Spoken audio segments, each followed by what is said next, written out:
என் மேலான தமிழ் பெருங்குடி மக்களே, உங்கள் அனைவருக்கும் மேலரசம்பட்டு சமூகத்தின் பணிவான வணக்கங்கள். அன்பு உறவுகளே, நம்முடைய சேனலை நீங்கள் பார்ப்பது இதுவே முதல் முறையாக இருந்தால் உடனே சப்ஸ்கிரைப் செய்து கொள்ளுங்கள். இல்லை என்றால் நாம் பதிவேற்றுகின்ற காணொலிகள் தொடர்ந்து உங்களுக்கு வருவதற்கு வாய்ப்பில்லை. நம்முடைய காணொலி பற்றின உங்களுடைய மேலான கருத்துக்களை கருத்துரை பகுதியிலே பதிவு செய்வதற்கு தவறாதீர்கள். தொடர்ந்து நம்மோடு இணைந்திருங்கள். அன்பு உறவுகளே, வாருங்கள் இப்பொழுது காணொலிக்குள்ளே செல்லுவோம். அன்பு உறவுகளே, நேற்று சேலத்தில் நடந்த திமுக இளைஞர் அணி மாநில மாநாடு. இந்த திமுக இளைஞர் அணி மாநில மாநாட்டில் திமுக 1967 ஆட்சிக்கு வந்ததிலிருந்து 2024 இப்பொழுது திமுக ஆட்சி செய்து கொண்டிருக்கின்ற இந்த நேரம் வரை 9 முறை தமிழகத்தில் ஆட்சி அதிகாரத்திற்கு வந்திருக்கிறது. அண்ணாவில் தொடங்கி இன்றைய ஸ்டாலின் வரை. இதில் குறைந்தது 28 ஆண்டுகள் இவர்கள் ஆட்சி அதிகாரத்தில் இருந்திருக்கிறார்கள் தமிழ்நாட்டில். நாம் ஏன் இதை பற்றி பேச வேண்டிய சூழல் இருக்கிறது அப்படின்னா, நேற்று அந்த இளைஞர் அணி மாநாட்டில் நிறைய பேசினார்கள். அடிமட்ட தொண்டன் தொடங்கி மு.க. ஸ்டாலின் வரையில் இதற்கு இடையில் இருக்கின்ற திமுகவின் அடிவருடிகளாக ஊழலுக்கு துணை போய் கொண்டிருக்கின்ற அத்தனை பேர் அந்த மேடையில் பல பேர் அந்த இயக்கத்தை புகழ்ந்து பேசினார்கள். நான் கேட்கிறது, இந்த போட்டோவில் இருக்கிற இந்த நபரை பாருங்க, அவர் கையில் இருக்கின்ற அந்த குடத்தை பாருங்க, அவர் கையில் வைத்துக் கொண்டிருக்கின்ற அந்த போஸ்டரை பாருங்க. அந்த போஸ்டர்ல அவர் என்ன சொல்லி இருக்கிறார்னா, திருப்பூர் தெற்கு மாவட்டம்னு எழுதியிருக்காரு. ஆதி திராவிட நலத்துறையில ஏதோ ஒரு பொறுப்புல இருக்காரு அந்த நபரு. அவர் அந்த பேனர்ல என்ன எழுதியிருக்காருன்னா, என்னுடைய மகள் பிஎஸ்சி படிக்கிறாங்க. பிஎஸ்சி படிக்கிற என் மகளுக்கு இந்த கருப்பு சிகப்பு குடும்பத்தில் இருந்து நீங்க போடுற அந்த காசுல ஒரு 4 வருஷம் படிப்பை என் பிள்ளை முடிச்சிடுவா, அதுக்காக எனக்கு நீங்க போடுங்க அப்படின்னு சொல்லிட்டு அந்த மாநாட்டிற்காக உள்ளே செல்லுகின்ற அந்த தொண்டர்களிடம் அந்த சொம்பை ஏந்தி நிக்கிறார். 100க்கு ஒருத்தர் 2 பேர் கூட அந்த சொம்புல எதையும் போடல. ஆனா அந்த மனிதர் எல்லார்கிட்டையும் கேட்கிறார், நான் ஏன் இந்த சப்ஜெக்டை தமிழ்நாட்டு மக்களுக்கு சொல்லணும் அப்படின்னா, திமுக தொடங்கப்பட்டது எதற்காக, திமுக ஆட்சிக்கு வந்தது எதற்காக, திமுக 28 ஆண்டுகளுக்கு மேலாக தமிழ்நாட்டில் ஆட்சி அதிகாரத்தை கையாண்டு என்ன செய்தீர்கள், திமுக 9 முறை ஆட்சிக்கு வந்தது தமிழ்நாட்டில் என்று பெருமை பேசிக் கொள்கிறீர்கள். அந்த 9 முறையில் பல திட்டங்களை நாங்கள் இந்த மண்ணுக்கும் மக்களுக்கும் கொண்டு வந்தோம் என்று சொல்லுகிறீர்கள். தமிழ்நாட்டின் வறுமையை ஒழித்தோம் என்று சொல்லுகிறீர்கள். தமிழகத்தின் பல உரிமைகளை நாங்கள் மீட்டுக் கொடுத்தோம் என்று பேசுகிற திமுக காரர்களுக்கு நான் கேட்கின்ற கேள்வி, இவர் யார்? இவர் எதற்காக இங்கே கையேந்தி நிற்கிறார்? இவருடைய மகளின் கல்விக்காக. தமிழ்நாட்டில் திமுகவில் உள்ள கோட்டீஸ்வரர்கள் எத்தனை பேர்? இவருடைய பிள்ளை பிஎஸ்சி படிச்சு முடிக்கிறதுக்கு எத்தனை கோடி செலவாகும்? திமுகவை சார்ந்தவர்கள் ஒரே ஒருவர் அந்த நபரை அழைத்து பேசி, உன்னுடைய பிள்ளையின் படிப்பை நான் ஏற்றுக்கொள்ளுகிறேன், ஒருத்தனால சொல்ல முடியாதா?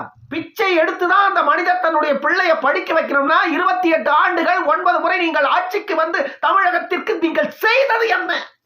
பிச்சை பாத்திரத்தை தமிழனின் கையில் கொடுத்ததுதான் உங்கள் ஆட்சியின் சாதனை என்று சொன்னால் மறுக்க முடியுமா உங்களால? கண்முன்ன தெரியுது உங்க ஆட்சி லட்சணம்.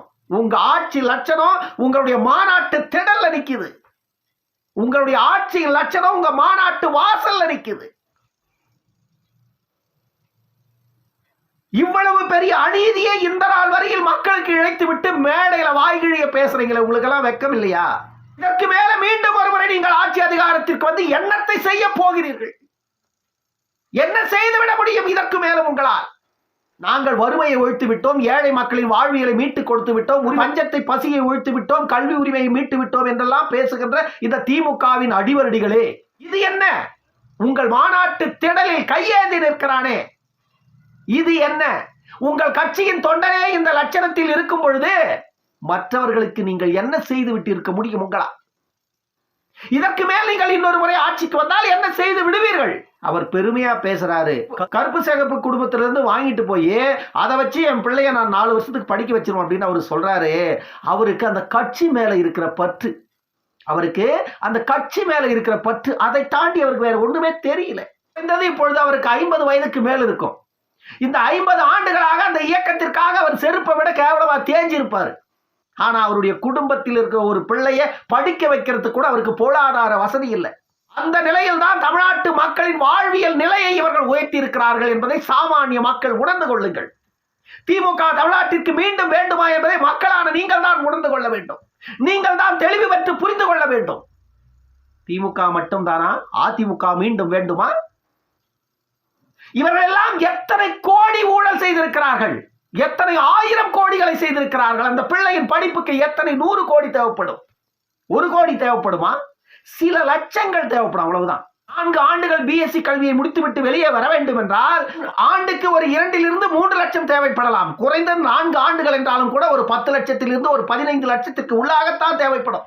கோடி கணக்கில் கொள்ளையடிச்சு பணத்து மேல படுத்து தூங்குற உங்களால இந்த ஏழை குழந்தையின் கல்வி செலவை கூட உங்களால் ஏற்றுக்கொள்ள முடியாதா? எத்தனை லட்சம் பேர் இந்த மாநாட்டு திடலில் உள்ளே நுழைந்திருப்பீர்கள் அந்த மனிதரை கடந்து விட்டு. அந்த மனிதரை போன்ற திமுகவிற்கு இதுவரையில் செருப்பாக தேய்ந்தவர்கள் எத்தனை லட்சம் பேர். இந்த ஒரு மனிதன் தான் சொம்பை எடுத்துக்கிட்டு வந்து பிச்சை கேட்கிறாரு. ஆனால் தன்மானத்திற்கும் சுயமரியாதைக்கும் கட்டுப்பட்டு வெளியில் வராமல் பொருளாதார பிரச்சனையில் சிக்கி தங்களுடைய பிள்ளைகளை படிக்க வைக்க முடியாமல் வாழ்வியல் நிலையில் மேலே வர முடியாமல் தவித்துக் கொண்டிருக்கின்ற எத்தனை லட்சக்கணக்கான குடும்பங்கள் தமிழ்நாட்டில் இன்னும் அதே நிலையில் இருக்கிறது.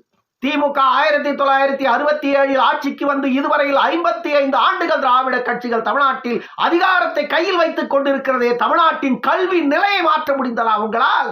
தமிழ்நாட்டில் படிக்கின்ற குழந்தைகளுக்கு இலவசமாக கல்வியை கொடுக்க முடிந்ததா உங்களால்? வறுமையை உங்களால் ஒருவாரம் ஒழிக்க முடியாது. ஏனென்றால் வறுமையை ஒழிக்க வேண்டும் என்றால் தமிழ்நாட்டில் மதுவை ஒழித்தால் மட்டும்தான் வறுமையை ஒழிக்க முடியும். மதுவை ஒழிக்காத வரையில் தமிழ்நாட்டில் வறுமையை உங்களால் ஒழிக்கவே முடியாது. வறுமையை ஒழிக்க வேண்டும் என்றால் தமிழ்நாட்டில் மதுவை ஒழிக்க வேண்டும். மதுவை முதலில் ஒழித்தால் தமிழ்நாட்டின் வறுமையை ஒழிக்க முடியும்.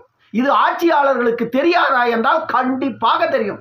அது தெரிந்ததால்தான் மதுவை அவர்கள் தெருவுக்கு தெருவு கொண்டு சென்று கொண்டிருக்கிறார்கள். வீதிக்கு வீதி, வீட்டுக்கு வீடு கொண்டு போக முயற்சி செய்து கொண்டிருக்கிறார்கள். காரணம் என்னன்னா, வறுமை ஒழியக்கூடாது. வறுமை ஒழிந்து விட்டால் நீ எனக்கு ஓட்டு போடுவியா? வறுமை ஒழிந்து விட்டால் நீ சொம்பு எடுத்துட்டு வந்து பிச்சை கேட்பியா? நீ பிச்சை கேட்கிற நிலையில இருக்கிற வரைக்கும் தான் நீ எனக்கு ஓட்டு போடுவே. நீ பிச்சை கேட்கிற நிலையை கடந்து அந்தாண்ட போயிட்டு நீ எனக்கு ஓட்டு போட மாட்டேன். ஏன்னா தப்பு செய்ததெல்லாம் நான் தானே உனக்கு தெரிஞ்சு போயிடும். திமுக காரணனா இரு, அதிமுக காரணனா இரு, இருக்கிற உண்மையை நான் சொல்றேன்.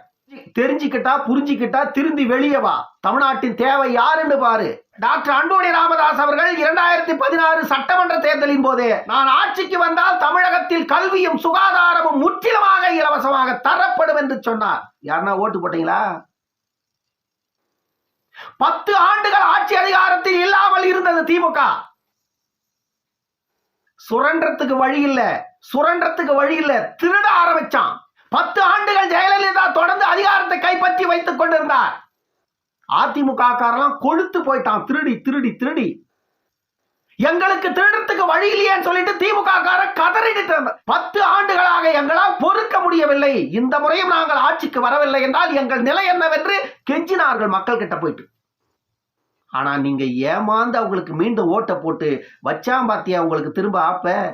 இன்றைக்கு அந்த குடும்ப தலைவிக்கு 1000 ரூபாய் திட்டத்தை கொண்டு வந்திருக்காங்கல்ல, அந்த திட்டத்தால் தமிழகத்திற்கு ஆண்டுக்கு 12,000 கோடி.